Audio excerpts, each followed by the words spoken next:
জামাতকে সবসময় কওমি বিদ্বেষী বলা হয়, কিন্তু সংসদে একটা জিনিস দেখলাম, জামাতের একজন এমপি তিনি কিন্তু সংসদে বলেছেন যে উপজেলাতে যে তথ্য প্রযুক্তির প্রশিক্ষণ হয়, যেখানে স্কুল কলেজ মাদ্রাসার শিক্ষার্থীরা বা স্কুল কলেজ পড়ুয়া মাদ্রাসার পড়ুয়ারা থাকেন, তো সেখানে যেন কওমি মাদ্রাসার স্টুডেন্টদেরকে বা ছাত্রদেরকেও রাখা হয়।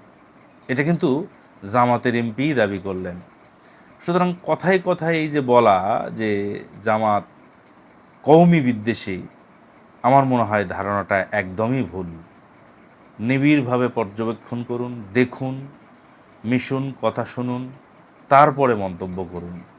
কারণ শুধুমাত্র ধারণার বশবর্তী হয়ে কওমি সাথে জামাতের যে একটা দ্বিধাদ্বন্দ্ব তৈরি করা, এটা কিন্তু খুব ভালো লক্ষণ না। এদিকে আবার জামাতের আমিরও কিন্তু যে তার বেতনের একটা অংশ, নাকি বেতন পুরোটাই সম্ভবত যে দান করেছেন একটা কওমি মাদ্রাসায়।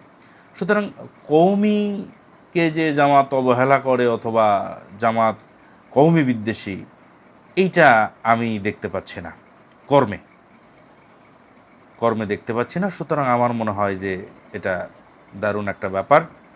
তো এগুলো ধারা অব্যাহত থাকুক। এই যে পরস্পর বিরোধী বিভিন্ন বক্তব্য, এগুলো থেকে সবাই সচেতন থাকি। এ ব্যাপারে আপনি কি মনে করেন?